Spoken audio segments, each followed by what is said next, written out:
All right gentleman, so before we start with the lecture itself, पहले मैं बताता हूँ ये आप सही लेक्चर में आओ. This is lecture 3 of economics. But बात ऐसी है कि for the first half of the lecture आपको मेरी आवाज़ थोड़ी सी डल सुनाई देगी. रीज़न बीइंग एक टेक्निकल प्रॉब्लम हो गया था.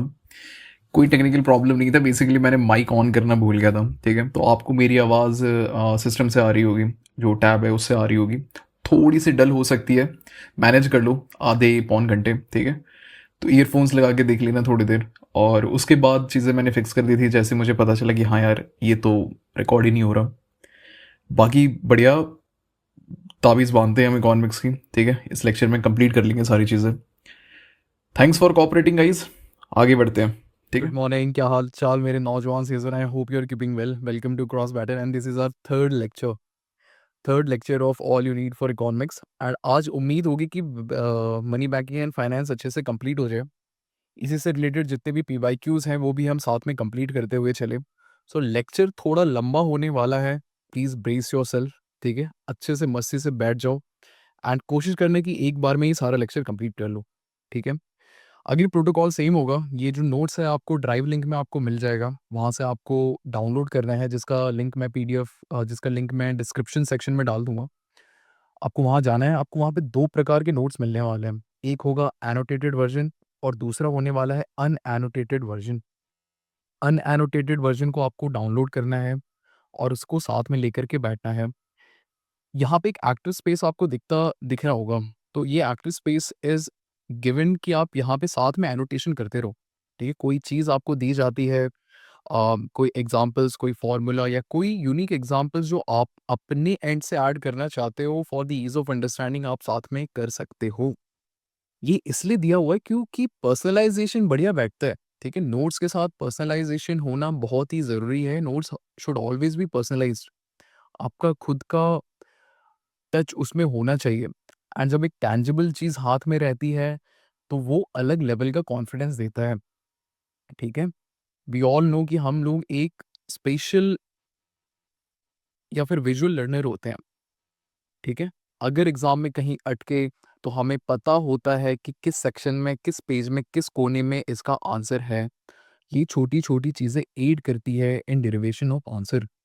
ठीक है, चले फिर स्टार्ट करें. तो आज का लेक्चर है वो रिवॉल्व होने वाला है around money banking and finance, जिसमें हम एवोल्यूशन ऑफ मनी से स्टार्ट करते हुए मॉनेटरी पॉलिसी ऑफ इंडिया तक पहुंचने वाले हैं. उसी के बीच में हम देखेंगे कैसे एक्सचेंज रेट सिस्टम इवॉल्व हुआ है, फिर क्या-क्या मॉनेटरी पॉलिसी इंस्ट्रूमेंट है जो कि इंडिया या RBI प्रयोग में लाती है in controlling the financial security of India, in ensuring कि मॉनेटरी हेल्थ इंडिया का अच्छे से मेंटेन रहे, at the same time inflation अच्छे से कंट्रोल में रहे, at the same time growth भी जेओपार्डाइज ना हो. बोलो हाँ है क्या इतने बात के लिए. स्टार्ट करें फिर. चलिए, let's start with the evolution of money itself. So बहुत ही बेसिक चीज़ें हैं, बस आपको सुनते जाना है ऐसे. There is nothing very technical about it. बस आप इसे सुन के चलो कहानी की तरह एंड समझते हुए चलो. तो पहले के टाइम में जब कुछ भी नहीं था और सिर्फ मोदी जी थे ना, तो ट्रांजैक्शन जो होते थे वो बार्टर सिस्टम के हिसाब से हुआ करता था. इन द सेंस कि अगर आपके पास कोई सामान है और आप चाहते हो कि आप कोई दूसरा सामान लो उसके एक्सचेंज में, तो आप बार्टर करते थे, एक्सचेंज करते थे इन सिंपल टर्म्स अगर बोला जाए. बट इसमें क्या होता है, डबल कोइंसिडेंस ऑफ वांट की रिक्वायरमेंट होती है. फॉर एग्जांपल, अगर आपके पास एक गेहूं का कट्टा है बट आपको प्याज की ज़रूरत पड़ रही है उस दिन, तो आप जाओगे उस इंसान के पास जिसके पास प्याज है, आप बोलोगे कि आप गेहूं रख लो, मुझे थोड़ा सा प्याज दे दो, बशर्ते कि उस इंसान को भी गेहूं की ज़रूरत हो. यानी there is a double coincidence of want. ठीक है, तो इसकी रिक्वायरमेंट क्या है, प्रीरिक्विजिट होती है इन बार्टर सिस्टम. ठीक है, so it is a direct exchange of commodities and requires double coincidence of want. ठीक है, finding someone with exactly the opposite need.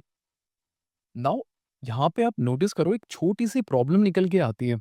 ठीक है, ऐसा हमेशा नहीं होगा कि आपको वो इंसान मिल ही जाएगा जिसको आपके पास जो सामान है उसकी जरूरत हो.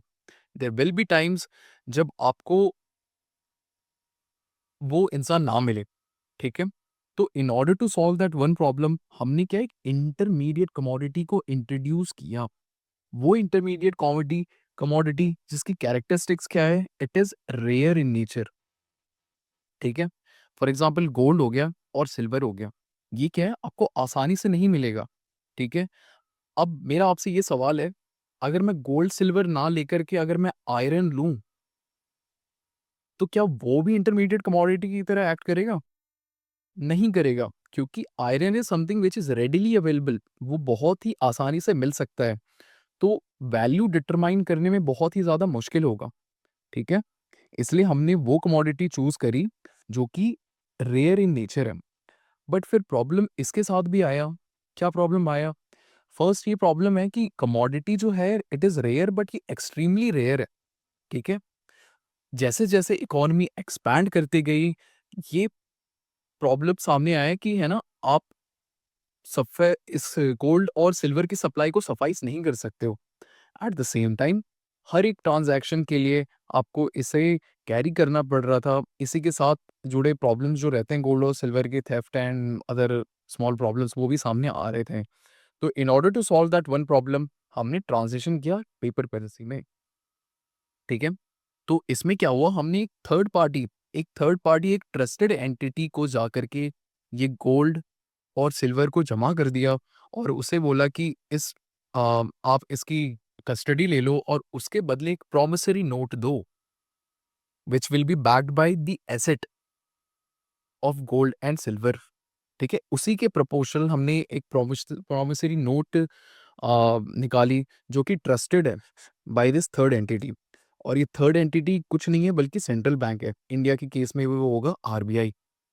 आरबीआई जब नोट इशू करती है, तो it is essentially A promissory note, जो कि आपको प्रॉमिस करती है कि अगर आप ये नोट को लेके जाओगे तो उसके बदले आपको इसके अगेंस्ट जो भी नोट की वैल्यू है उसकी सेम वैल्यू के आपको सामान मिलने वाली है। क्लियर है? तो this is how we transition to paper. फिर उसके बाद क्या है, एक मॉडर्न सिस्टम आ गया, जो कि हम आज देखते हैं। मॉडर्न सिस्टम कैसे काम करते हैं? मॉडर्न सिस्टम कि मनी सप्लाई जो होती है ना, money supply again it is a concept of monetary policy. अभी आप सुनो, जितनी समझ चीजें आ रही हैं समझ के चलो, अदरवाइज हम इसे डिटेल में लेने वाले हैं। ठीक है, तो money supply now ceases the output.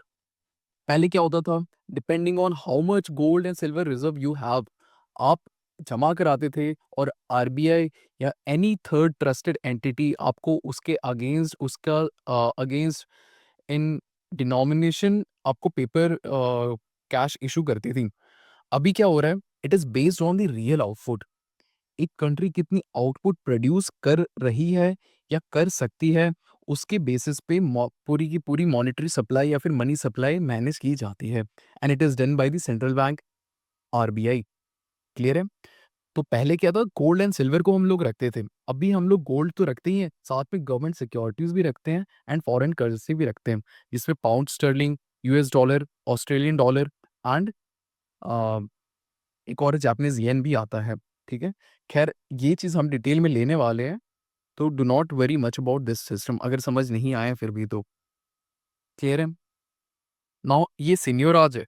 सीनियोराज again ये आरबीआई से रिलेटेड टॉपिक है, तो इसे हम होल्ड में रखते हैं। जब हम आरबीआई पढ़ेंगे तो वापस से रिविजिट करेंगे सीनियोराज, और इसे भी साथ में कंप्लीट करेंगे।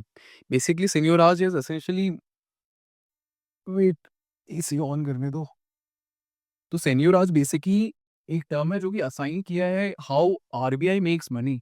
ठीक है, डिफरेंट डिफरेंट प्रोसेसेस से आरबीआई पैसे कमाती है, उसी को हम सीनियोराज कहते हैं। अब इसे हम डिटेल में कवर करेंगे आगे। चलिए, तो मनी हमने डिस्कस कर लिया, एवोल्यूशन कैसे हुआ, बार्टर सिस्टम से हम कैसे पेपर बैक्ड करेंसी में आए, कैसे हम लोग मॉडर्न सिस्टम की तरफ आए, जहाँ पे ना सिर्फ गोल्ड एंड सिल्वर बल्कि other assets are taken into custody, and उसके अगेंस्ट अलग अलग डिनोमिनेशन के पेपर करेंसी निकलते हैं। ठीक है, अब देखते हैं फंक्शंस ऑफ मनी। सबसे पहले money acts as a medium. ठीक है, इसका सिंपल मीनिंग ये है कि अगर आप पैसे, बेसिकली इंटरमीडिएट, ठीक है, it is acting as an intermediate commodity. ठीक है, मीडियम ऑफ एक्सचेंज। अगर आप कोई सामान लेकर जाते हो, तो वो सामान के बदले आपको पैसे दिए जाते हैं। ठीक है, आपको मनी दिया जाता है, कोई करेंसी दी जाती है and that currency is tradable. आप उसे कभी भी कैसे भी ट्रेड कर सकते हो, आप उसके अगेंस्ट कोई भी वैल्यू डिराइव कर सकते हो, ठीक है?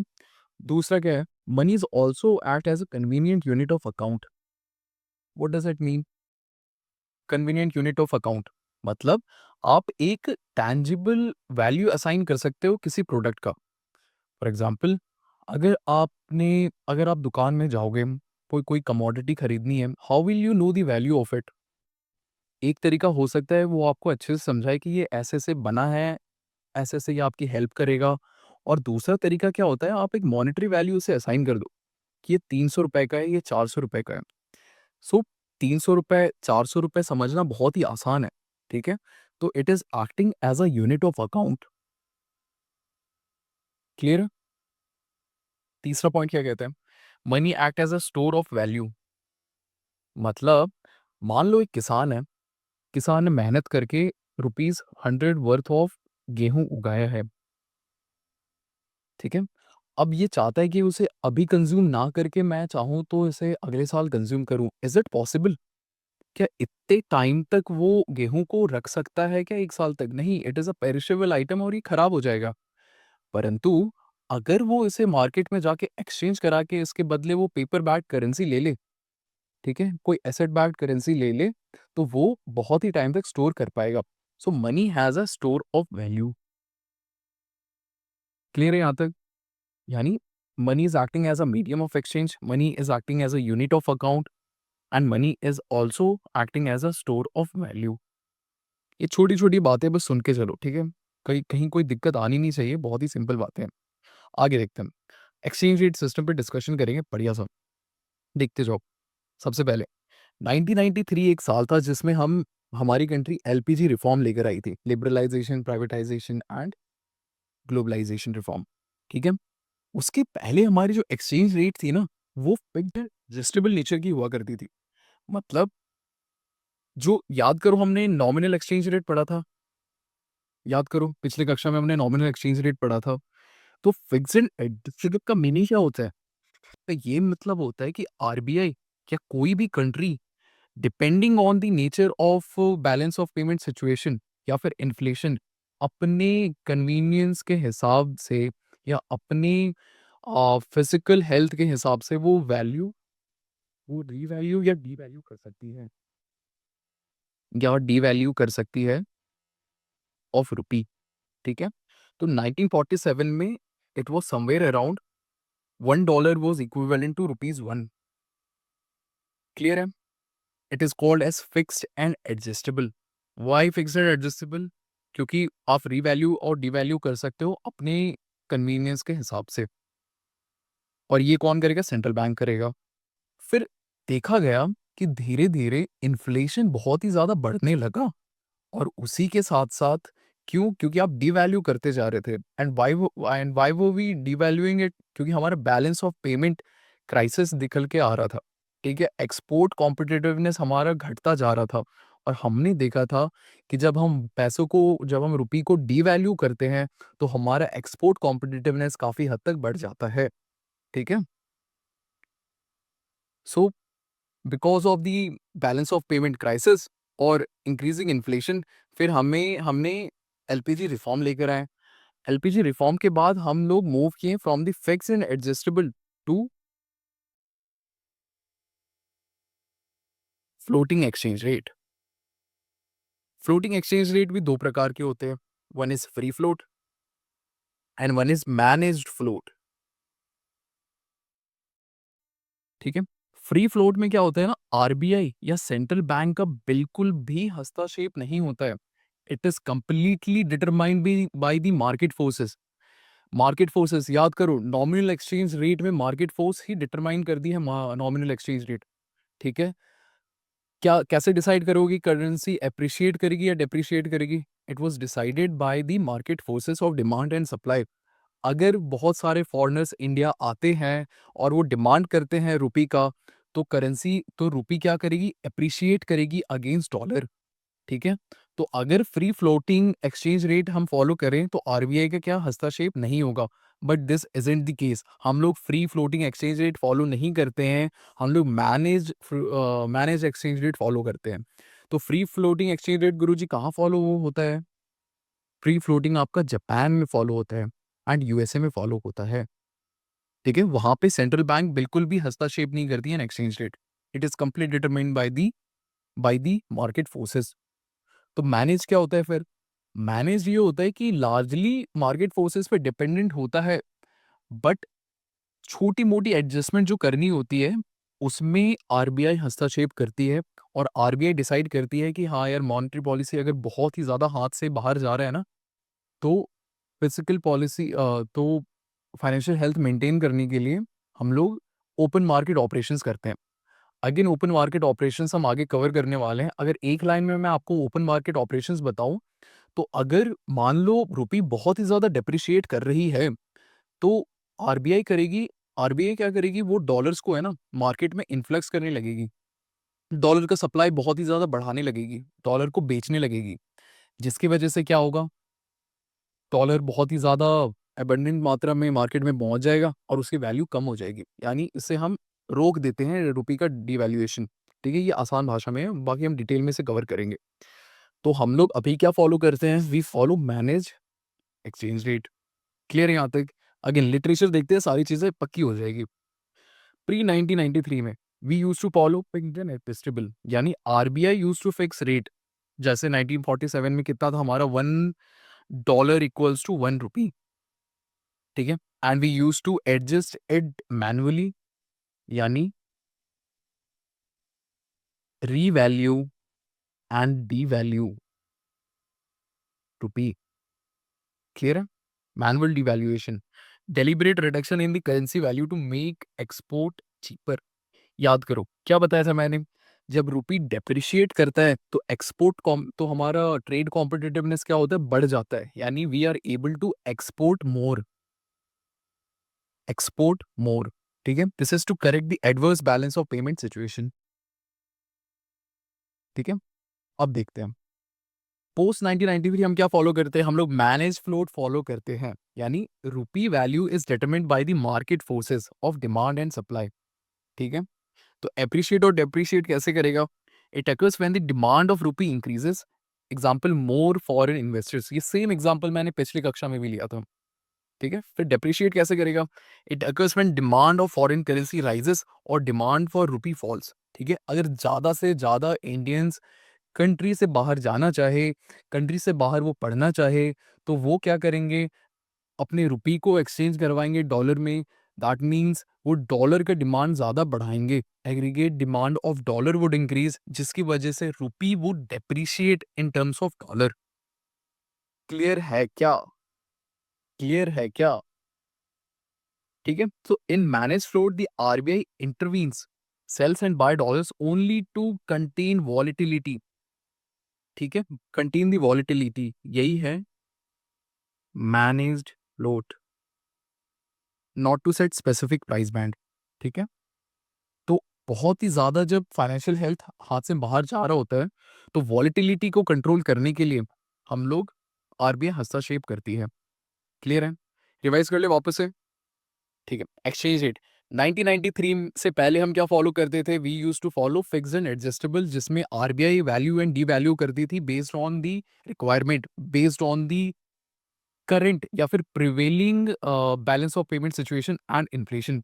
पोस्ट 1993 हमने फॉलो किया मैनेज फ्लोट, जिसमें आरबीआई हस्तक्षेप करती है इन टू कंटेन द वॉलेटिलिटी। ठीक है, fix and adjustable and manage float. Also हमने देखा कि फ्लोटिंग एक्सचेंज रेट है ना, दो प्रकार के होते हैं, one is free float and one is manage float. Free float में क्या होता है, सेंट्रल बैंक बिल्कुल भी हस्तक्षेप नहीं करती है, exchange rate is completely determined by the market forces of demand and supply. हालांकि मैनेज में क्या होता है, आरबीआई या फिर central bank would intervene to contain the volatility. यहाँ तक क्लियर है क्या? बोल लाला, यहाँ तक क्लियर है क्या? आगे बढ़े फिर। चलिए फिर आगे बढ़ के हमारा कारवा पहुंचता है सिक्योरिटीज तक। एक्सचेंज रेट आई होप अच्छे से आपका क्लियर हो गया था। तो अगर क्लियर हो गया तो हम सिक्योरिटीज अच्छे से पढ़ने वाले हैं। In simple term securities is basically a financial instrument. ठीक है, एक फाइनेंशियल ये इंस्ट्रूमेंट होता है देखो फाइनेंशियल इंस्ट्रूमेंट होता है या फिर एक प्रॉमिसरी नोट होता है जो कि आपको प्रॉमिस करता है कि फ्यूचर में आपको पेमेंट मिलेगा, या तो आपको पेमेंट मिलेगा या तो आपको इंटरेस्ट मिलेगा, ठीक है, और it is all tradable in nature. तो तीन चीजें यहाँ पे काम की है, it is a financial instrument which promises return and it is tradable in nature. Clear है? तो सिक्योरिटीज को अगर आप डिवाइड करो तो ये दो प्रकार के डिवीजन में आएगा, वन इज इक्विटी सिक्योरिटी या दूसरा is debt security. Equity security simple terms में इट ग्रांट्स यू ओनरशिप, ठीक है, and working right as well as it is tradable in nature. Again debt security भी ट्रेडेबल होता है, ठीक है। अगर मैं आपको equity security in simple terms में बताऊं तो सपोज आपने एक कंपनी खोली है XYZ प्राइवेट लिमिटेड, और आप अपने दोस्तों के पास जाते हो, बोलते हो दोस्त क्या आप मेरे ग्रुप में, क्या आप मेरे कंपनी में एज एन एम्प्लॉय काम करना चाहते हो, वो मना कर देते हैं, ठीक है, आपके पास पैसे नहीं है उनके पास आप उनको पे करने के लिए, तो आप ऑफर करते हो कि I would like to offer you certain equity, certain share of my company, ठीक है, that means I am granting you some what some sort of ownership, ठीक है, तो जो भी प्रॉफिट रहेगी, जो भी डिविडेंड रहेगा, हम आपस में बांट लेंगे। This is what equity means in very simple terms. Versus debt क्या होता है? डेट एक फाइनेंशियल सिक्योरिटी है, फाइनेंशियल इंस्ट्रूमेंट है, जहाँ पे क्या होता है, एक क्रेडिटर होता है और एक बोरोवर होता है, ठीक है, उनके बीच में एक बहुत ही सिंपल सा एग्रीमेंट होता है कि आप मुझे पैसे लेंड करोगे, मैं आपसे पैसे बोरो करूंगा और आपको एक फिक्स इंटरेस्ट रेट प्रोवाइड करूंगा,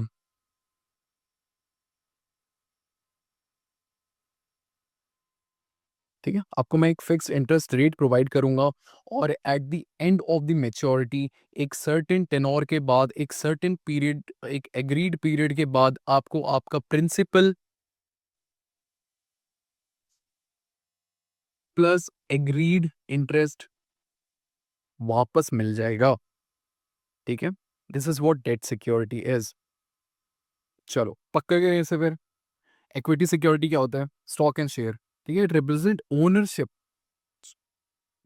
ownership held by the shareholders. You become shareholder when you own a equity security in a company. Now, holder of equity security receives profit या फिर dividend of capital gain. Clear है? Equity security clear है यहाँ इससे? ठीक है। अब debt security देखते हैं। Now, holders of debt security receives interest, ठीक है, and repayment of the principal at the end of a agreed period, at the end of a tenure. जिसने पैसे लेंड करे हैं उसको उसका principal plus certain agreed interest, fix interest उसे वापस मिल जाता है। Much like how a government, how a bank gives out loan to people, housing loan for example, या फिर कार लोन हो गया या पर्सनल लोन हो गया, वो आपको पैसे देती है at the end of certain period of time, वो आपसे एक्सपेक्ट करती है कि आप principal amount plus certain agreed interest rate पे आप उसे वो पूरा प्रिंसिपल अमाउंट वापस कर दो, ठीक है, बट वो ट्रेडेबल नहीं होता, ठीक है, तो वो एनालॉजी हम यहाँ पे यूज़ नहीं कर सकते, तो वो सिक्योरिटी के केस में नहीं आएगा क्योंकि आप उसे ट्रेड नहीं कर सकते। क्लियर है? बस मैं समझाने के लिए दे रहा था वो example. Now at a particular fix interest rate and gets, हाँ ठीक है, ये डेट सिक्योरिटी देख लेते हैं। At a particular and fix interest rate gets the debt security, at a profit and loss becomes owner gets the equity security.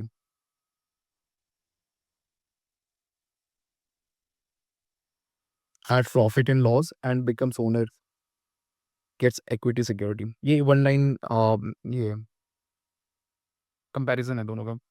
Clear है? Clear है क्या? चलिए, अब सिक्योरिटीज हमने देख लिया on the basis of nature, ठीक है, वो इक्विटी इन नेचर है या डेट इन नेचर है।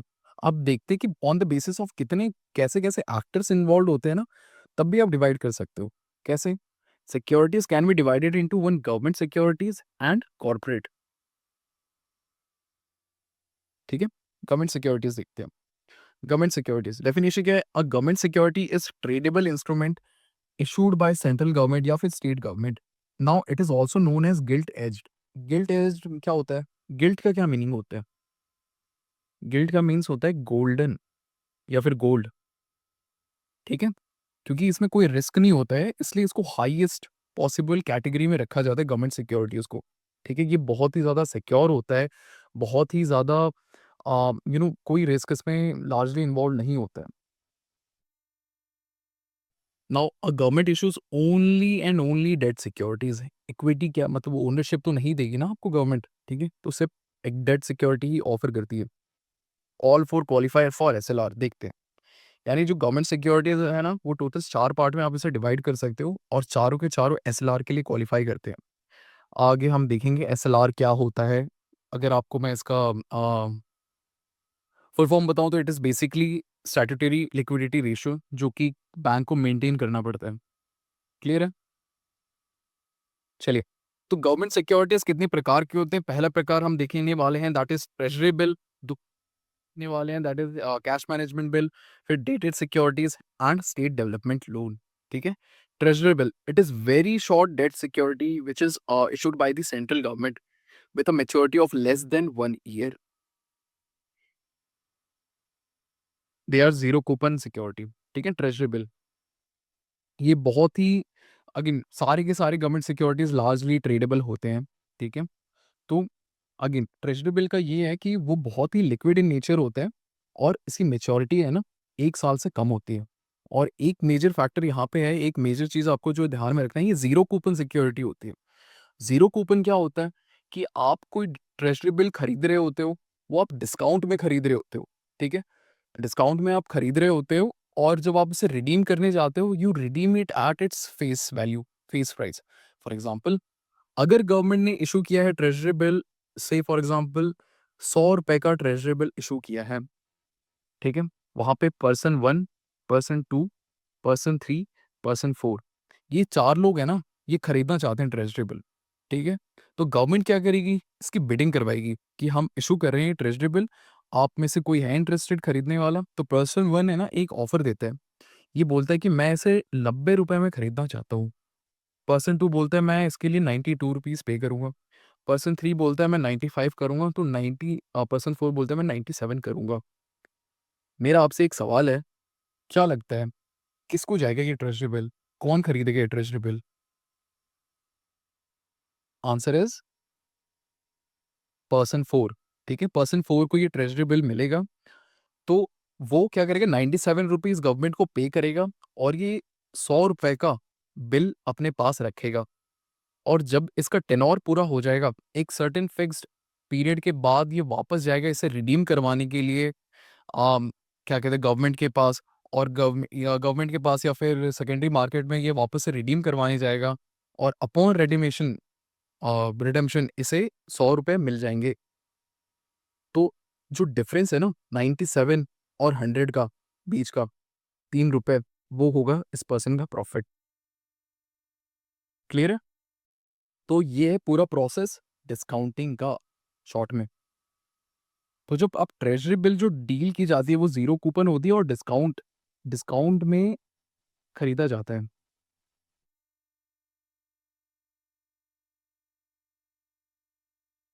आई होप चीजें क्लियर है यहाँ तक। आगे देखते हैं। अब देखते हैं cash management bill. Again it is a very short term instrument, ठीक है? मेच्योरिटी इसकी होती है लेस देन 91 डेज। एंड 2010 में इसको इंट्रोड्यूस किया था कि टेम्परेरी मिसमैच जो होती है गवर्नमेंट की कैश फ्लो में, कि हमारी जो बजट, हाँ, हम गवर्नमेंट जो बजट एलोकेट करती है, अगर उसमें कोई मिसमैच हो रहा है टैक्सेशन में, एक्सपेंडिचर में, तो फिर आप इशू करते हो कैश मैनेजमेंट बिल। अगेन ये शॉर्ट टर्म रहता है, तो इससे आप पैसे रेज करके वो मिसमैच को ऑफसेट कर सकते हो, बैलेंस कर सकते हो, ठीक है? सिंपल इसका मीनिंग ये है। अगेन वो आपसे टेक्निकलिटीज में नहीं जाने के लिए बोलेंगे, आपको बस इनका सिंपल नेचर पता होना चाहिए, ठीक है? ये होता क्या है, क्या मीनिंग क्या होता है ट्रेजरी बिल का, करता क्या है ट्रेजरी बिल, डेटेड सिक्योरिटी क्या करता है, कैश मैनेजमेंट बिल क्या करता है, ठीक है? आगे देखते हैं। डेटेड सिक्योरिटी, आगे नाम से पता चल रहा है, it is a long term security जिसका टेनोर होता है 5 से 40 साल तक का, ठीक है? And it is issued by the central government और they can have a fixed और floating interest rate. Floating interest rate का क्या मतलब होता है कि ये है ना, इन जैसे for example inflation index bond है, it is an example of floating interest rate, क्योंकि इसका जो यील्ड है वो आप फिक्स कर देते हो किसी न किसी इंडेक्स के साथ। फॉर एग्जांपल आपने सीपीआई के साथ फिक्स कर दिया या फिर डब्ल्यूपीआई के साथ फिक्स कर दिया, ठीक, किसी न किसी इंडेक्स के साथ आप फिक्स कर देते हो, एंड जैसे जैसे ये इंडेक्स इंडेक्स चेंज होता रहता है वैसे वैसे आपका बॉन्ड यील्ड भी चेंज होता रहेगा। क्लियर है? तो बेसिकली क्या होता है ना कि हम जब आप पैसे रेज करते हो तो एक मेजर कंसर्न होता है कि आपने जो पैसे अभी पे किया है उसकी जो इंटरेस्ट आप जो आपको रिटर्न मिलेगा उसकी वैल्यू आज के वैल्यू से बहुत कम होगी। It is because of the inflation. So in order to offset that one problem आपने क्या किया है, इसे फिक्स कर दिया किसी न किसी सीपीआई के किसी न किसी इंडेक्स के साथ। हमारे केस में आप सीपीआई के साथ कर रहे हो। क्लियर है? Where both principal and interest are protected against the inflation. फिर आते हैं स्टेट डेवलपमेंट लोन। लोन है बेसिकली, ठीक है, it is a long term bond issued specifically by state government when they need to raise money। जब government को पैसे की जरूरत पड़ती है किसी एक्सपेंडिचर के लिए, किसी पॉलिसी के लिए, या किसी से फॉर एग्जांपल कोई एक्सपेंडिचर इन द सेंस कोई इंफ्रास्ट्रक्चर प्रोजेक्ट वो कैरी आउट करना चाहते हैं, तो उस पर्टिकुलर प्रोजेक्ट के लिए वो स्टेट डेवलपमेंट लोन इशू करते हैं, and people by that loan, invest in it, और उसे बांट दिए जाते हैं बॉन्ड होल्डर्स को। ठीक है, चलिए यहाँ तक क्लियर है, वापस से रिवीजन कर लेते हैं। हमने देखा कि गवर्नमेंट सिक्योरिटीज कितने प्रकार के होते हैं। सबसे पहले securities on the basis of nature हमने कितने में बांटा, देख लो यहाँ पे, इक्विटी में बांटा और डेट में बांटा। Then on the basis of actors involve हमने बांटा है गवर्नमेंट सिक्योरिटीज में और कॉर्पोरेट सिक्योरिटीज में। पहला हमने देखा ट्रेजरी बिल है। पापा आवाज कम करिएगा, आवाज कम करिए। पहला हमने देखा ट्रेजरी बिल, उसके बाद देखा कैश मैनेजमेंट बिल, फिर dated securities and state developmental loan. ठीक है, ट्रेजरी बिल क्या होता है, ये शॉर्ट टर्म के लिए इशू होता है, सेंट्रल गवर्नमेंट इसे इशू करती है और maturity is less than 1 year. ठीक है, अगेन डिस्काउंटिंग का पूरा प्रोसेस हमने देखा। ठीक है, फिर कैश मैनेजमेंट बिल क्या होता है, टेम्पररी मिसमैच जो होती है गवर्नमेंट के बजट में उसे ऑफसेट करने के लिए कैश मैनेजमेंट बिल इशू की जाती है by the government. Dated securities क्या होता है, it is a long term securities जिसका टेनोर 50 से 40 साल तक का रहता है, issued by the central government. They can have a fixed and floating interest rate. Floating interest rate क्यों होता है, to offset the to protect the fund against inflation. फिर हमने देखा state developmental loan. State development loan में क्या हो रहा है, it is a long term bond, इसकी मेच्योरिटी होती है 1 साल से ज़्यादा, एंड ये स्पेसिफिक पर्पस के लिए इशू की जाती है। ठीक है, चलिए अब आते हैं हम फाइनेंशियल मार्केट पे। अगर मार्केट होता क्या है, मार्केट गुरुजी एक ऐसा जगह होता है जहाँ पे बायर और सेलर मिलते हैं और एग्रीड टर्म्स में वो ट्रांजैक्शंस करते हैं। तो वैसा ही कुछ यहाँ पे हो रहा है। नोटिस करो एक वर्ड अटैच है, फाइनेंशियल। तो ये मार्केट तो है लेकिन एक फाइनेंशियल मार्केट है। ये वो मार्केट है जहाँ पे फाइनेंशियल इंस्ट्रूमेंट का ट्रांजैक्शन होता है बिटवीन सेलर्स एंड बायर्स। ठीक है, अगर इनसे आप दो प्रकार में डिवाइड कर सकते हो, one is capital market and another one is money market. Capital market में क्या होता है, इसमें जो कैपिटल इंस्ट्रूमेंट है, फाइनेंशियल इंस्ट्रूमेंट है, मोर देन 365 डेज के जो रहते हैं वो ट्रेड किए जाते हैं कैपिटल मार्केट में। ठीक है, जो मीडियम टर्म या फिर लॉन्ग टर्म इंस्ट्रूमेंट्स होते हैं वो ट्रेड किए जाते हैं फाइनेंशियल मार्केट। मनी मार्केट क्या है, इसमें हाई लिक्विड और जिनका टेनोर लेस देन 365 डेज होता है वो ट्रेड किया जाता है इन मनी मार्केट। क्लियर है? ठीक है, so capital market for example कोई भी बॉन्ड आप खरीद रहे होते हो वो कैपिटल मार्केट में आएगा क्योंकि उसका टेनोर बहुत ही ज़्यादा होता है। अब देखते हैं प्राइमरी मार्केट क्या होता है। प्राइमरी मार्केट होता है जहाँ पे एसेट है ना क्रिएट होता है। ठीक है, जहाँ पे पहली बार कोई फाइनेंशियल इंस्ट्रूमेंट आता है लिस्ट आउट होने के लिए, डिटेल में हम इसे देखेंगे, पहले आप समझ के चलो क्या होता है। जैसे फॉर एग्जांपल कोई कंपनी है, वो पहली बार लिस्ट होने के लिए आई है, वो आईपीओ रेज करती है, इससे पहले वो लिस्टेड नहीं है, ठीक है, कोई प्राइवेट लिमिटेड कंपनी है, वो लिस्ट होने के लिए आई है, तो अपने आईपीओ को इशू करेगी। उस आईपीओ को जो लोग सब्सक्राइब करेंगे वो लोग प्राइमरी मार्केट में सब्सक्राइब करेंगे, तो यहाँ पे आईपीओ का ट्रांजैक्शन होता है, ठीक है। Then secondary market, once an IPO is issued, एक बार जब आईपीओ इशू हो जाता है, तो इन्वेस्टर्स के बीच में जो ट्रांजैक्शंस होता है वो कहाँ होता है, वो होता है सेकेंडरी मार्केट में, ठीक है। आपने इमेजिन सबसे पहली बार जो सब्सक्राइब किया है शेयर को, आपने सुना होगा कि जोमेटो लिंक होने के लिए गई है, जोमेटो लिस्ट होने के लिए गई है, तो आप जो इन्वेस्ट करते हो ना, वो आप प्राइमरी मार्केट में नहीं करोगे, आप वो करते हो सेकेंडरी मार्केट में, that is in NSE and BSE, ठीक है। तो जो इनिशियल इन्वेस्टर्स थे ना, अगर वो यहाँ पे आए और बोले कि अब मैं अपना जो भी शेयर है उसे बेचना चाहता हूँ, तो वो ट्रांजैक्शंस कहाँ पे होगा, वो सेकेंडरी मार्केट में होता है, ठीक है, ठीक है। अगेन फाइनेंशियल मार्केट में बोथ डेट एंड सिक्योरिटीज दोनों चीजें ही ट्रांजैक्ट की जाती है, ठीक है। और पहली बारी आईपीओ प्राइमरी मार्केट में क्या, फर्स्ट टाइम जो लिस्ट होने के लिए आती है फाइनेंशियल इंस्ट्रूमेंट, वो ट्रेड किया जाता है प्राइमरी मार्केट में। चलिए फिर लिटरेचर देख लेते क्या है। Now market that brings buyers and sellers together, assets such as stock, bond, derivative, currency, etc. is called as financial market. Again दो प्रकार के होते हैं। पहला क्या देखा हमने, कैपिटल मार्केट। कैपिटल मार्केट में क्या होता है, securities of medium and long term, यानी more than 1 year, more than 1 year are bought and sold, ठीक है। अगेन कैपिटल मार्केट दो प्रकार के होते हैं। पहला हमने देखा प्राइमरी मार्केट, जहाँ पे सिक्योरिटीज पहली बार लिस्ट होने के लिए आती है, सिक्योरिटीज आर क्रिएटेड, यानी इनिशियल पब्लिक ऑफरिंग एक एग्जांपल है, ठीक है। और transaction is between the issuer, company एक इशूअर है of security and the investor, ठीक है।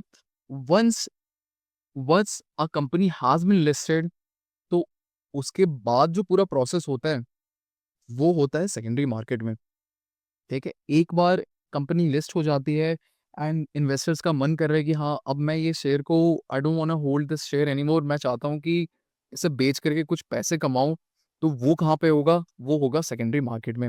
एग्जाम्पल क्या है सेकेंडरी मार्केट का, Bombay stock exchange and NSE, national stocks exchange, ठीक है, ठीक है। Once the securities have been issued by the issuer in the primary market, it gets traded in the secondary market among the investor. तो हम और आप जब जोमेटो में इन्वेस्ट करने जाएंगे या टाटा पावर में इन्वेस्ट करने जाएंगे, तो हम कहाँ जाएंगे, बीएसई और एनएसई में। It is essentially secondary market. I hope capital market यहाँ पे क्लियर है।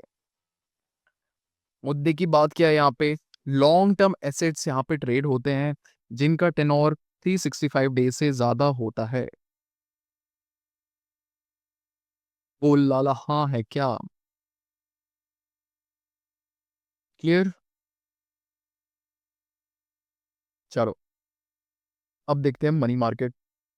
मनी मार्केट यहाँ पे हाई लिक्विडिटी, देखो क्या देखा था हमने, हाई लिक्विड जो फाइनेंशियल इंस्ट्रूमेंट्स होते हैं और जिनका टेनोर 1 साल से कम होता है, वो यहाँ पे ट्रेड किया जाता है। High liquid and very short maturities, ठीक है, less than 1 year are traded. Example क्या है इसका, कॉल या फिर नोटिस मनी, ठीक है। कॉल मनी क्या होता है, it is overnight financial instrument. Notice money क्या होगा, इसका टेनोर होगा 2 to 14 days। Again transacted for overnight basis, कौन, call money, and under notice money transacted for 2 to 14 days. Both are unsecured and tradable.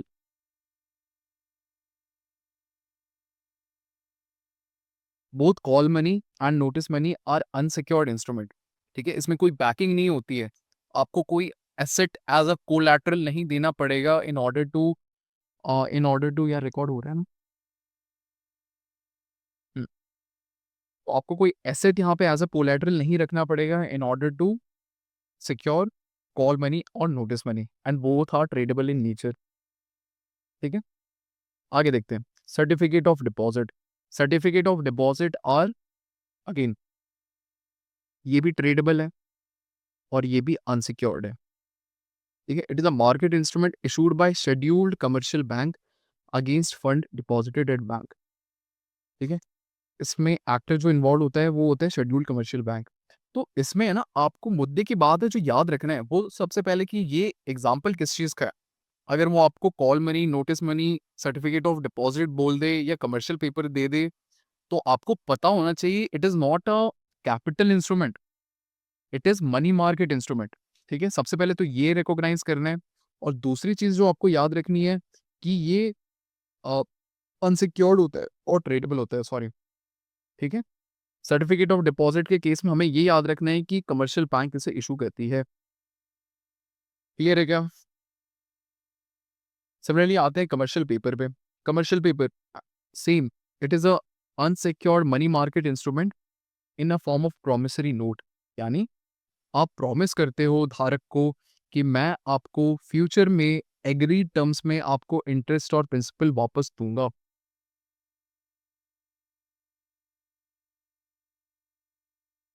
ठीक है, और एक चीज जो आपको याद रखना है कमर्शियल पेपर में कि हम आप या कोई ऐरा गैरा नत्थु गैरा इसे इशू नहीं कर सकता।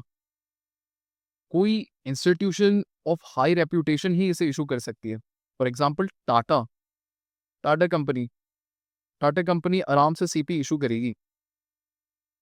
ठीक है, या फिर कोई पीएसयू हो गया, वो लोग इसे इशू करेंगे। ठीक है, रिविजन कर लिया वापस से। सबसे पहले कैपिटल मार्केट हमने कवर कर लिया। मनी मार्केट क्या होता है? मनी मार्केट वो मार्केट होता है जहां पे फाइनेंशियल इंस्ट्रूमेंट जिसकी लिक्विडिटी बहुत ही ज्यादा हाई होती है वो ट्रेड किया जाता है। Also of very short maturities, बहुत ही छोटा इनका टेन्योर पीरियड होता है। कितना? लेस देन 1 ईयर का। ठीक है, फिर हमने देखा इसके एग्जांपल्स कौन कौन से बन सकते हैं। Call money and notice money. Call money overnight basis पे ट्रेड किया जाता है, नोटिस मनी 2 to 14 days तक ट्रेड किया जाता है। Both are unsecured and tradable in nature. Clear है? सर्टिफिकेट ऑफ डिपॉजिट कौन ट्रेड करता है? शेड्यूल्ड कमर्शियल बैंक ट्रेड करती है। Again it is tradable and unsecured in nature. फिर हमने देखा commercial paper. Commercial paper is issued by institution of high reputation. For example कोई रेप्यूटेड पीएसयू है वो इशू करेगी कमर्शियल पेपर को, या फिर टाटा कंपनी इशू करेगी। सेम, अनसिक्योर्ड है और it is in the form of promissory note. ठीक है, so this is all about money market and capital market. I hope चीजें क्लियर है यहाँ तक।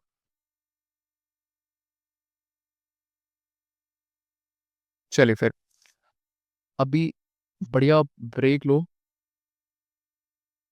2 मिनट का। ठीक है, वापस से चीज़ों को रिवाइज करो, गो थ्रू इट टाइम की फिर। चलो।